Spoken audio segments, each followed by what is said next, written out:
Are you the kind of person that when somebody is asking, bro, how far you get like 50k and you have like 45, you empty your account and go and borrow 5,000 and send to the person?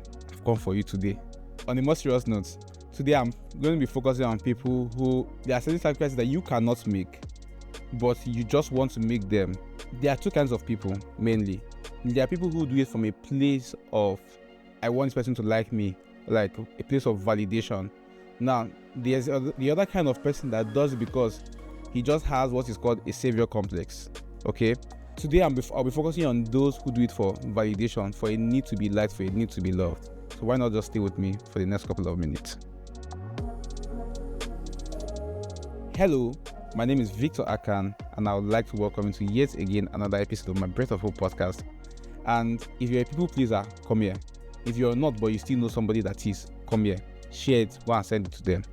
I don't mean to diss you guys. I mean, I think I would like to believe that I'm a lot better, but I used to be a chronic people pleaser, right? And I remember that it got to a point that I felt like I was losing myself. So what that means is, there are certain things that you would need somebody would need from you, and you know that you cannot do this thing, but you just have to. I noticed one of the first things I noticed was that sometimes in certain areas, I didn't feel like myself. So let me just give a more practical example. Let's assume that you're in school, or some of you are way past university, but when you went to school, some of you or some of us only started doing drugs simply because our friends were doing it and we got into peer pressure.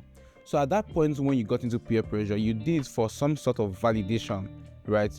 You wanted to feel accepted. You wanted to feel like you were among, okay? Now, that might not necessarily fall under people pleasing, as in you're a chronic people pleaser, but that just means that there were certain things that you did as a form of validation.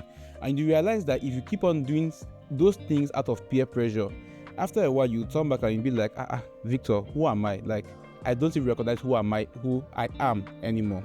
And so, one danger of being a people pleaser is that after a while, you don't recognize who you are anymore, because human beings are a summary of their experiences, their exposure, and basically their daily activities. So what will happen is that when you're making certain decisions repeatedly, and when you're making certain decisions repeatedly, what will happen is that your life will go in a certain trajectory that you did not desire, but you did, or you performed because you were trying to please people. Okay, so after a while, you begin to notice that you lose yourself. Another danger being a people pleaser is that after a while, you would realize that you're losing control over your life. Now, what does this mean? For instance, from having 45,000 naira, someone asks for 50,000 naira. You've gone to give the 45,000 naira, and you've now gone to borrow 5,000 naira. So you're now in debt of 5,000 naira. That means that you're losing control of your financial life, all because of a need for validation, all because you want to be loved, all because you want to be liked, you want to be cherished. Now, the problem with that is this. Over time, you've lost control of your life. You're making huge sacrifices that you cannot afford to make. Over time, you would realize that one day you might need these people. And because these people don't suffer from the same thing that you suffer from, which is people pleasing, they would not be willing to make the sacrifices that you are willing to make for them. And what that now ends up looking like is, bad blood, disdain, and all of those things. I did this for this person, why can't you do it for me? Right? But you have to realize that they are not coming from the same place that you're coming from, so they will not make the same sacrifices that you're willing to make for them. Now, it's very important to work on this. And some of the practical ways that helps, basically, number one, you need to get your validation right. And the reason for that is because when you're actually, helping people might see you from the outside that you have a good heart.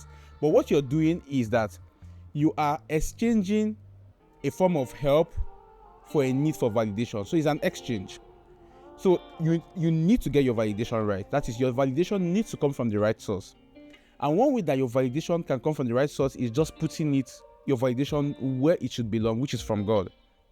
The book of Ephesians chapter 1 verse 4, talks about how, before the foundation of the world had begun, that God chose in him to be homely, to be holy and blameless.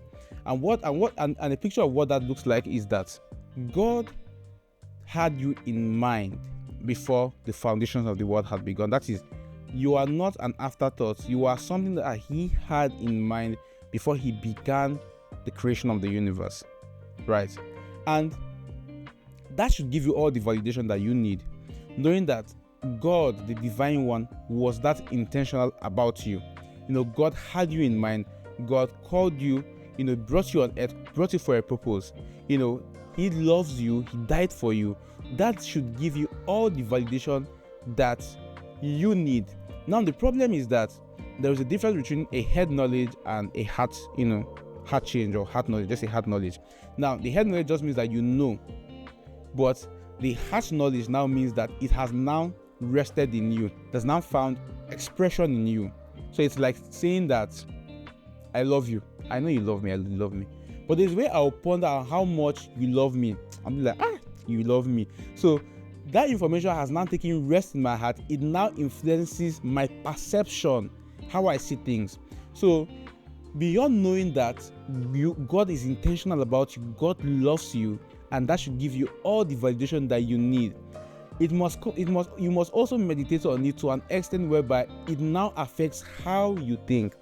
The more you receive validation from God, the less you seek validation from other people. Very important.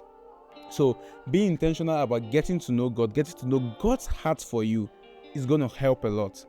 Now, the second thing that you can do is learning how to say no. Now, what do I mean by learning how to say no? Imagine that you always give out money, and you do it from a place of you're not necessarily generous. You're generous, but there's also a part of a need for validation. I need to please this person. I need to please that person.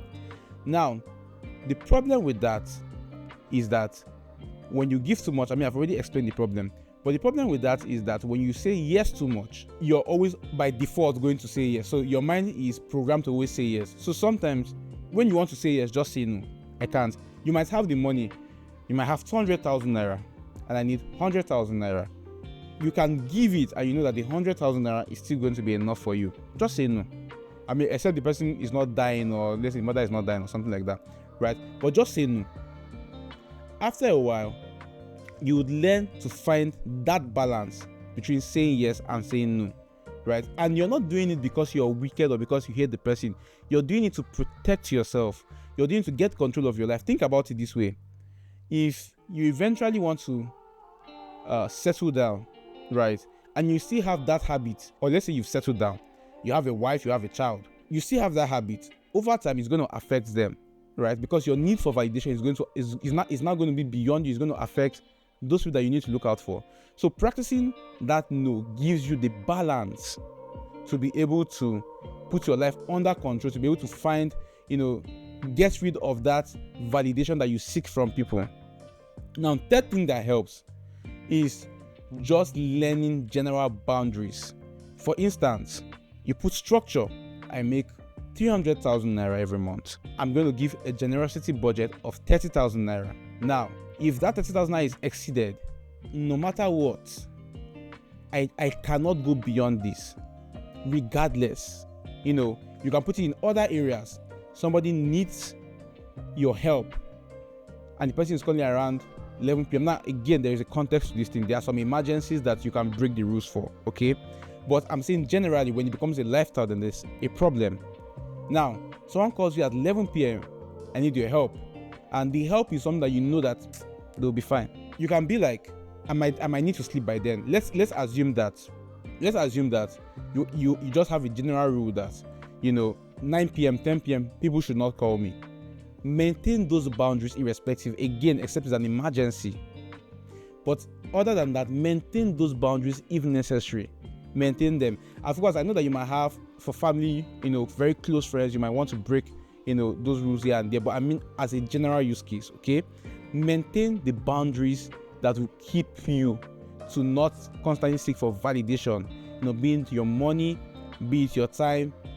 You have a rule, a boundary that when you're writing the exam, you don't want to help people. You don't want to have to answer people. Why? Because you might be at risk of exposing yourself keep to those boundaries.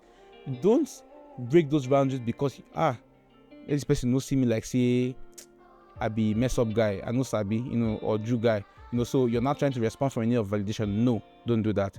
So have those boundaries. If you work, have those boundaries at work and don't break them for a need for validation to please people. If you have any other tips, please do share them, and I'll be sure to respond.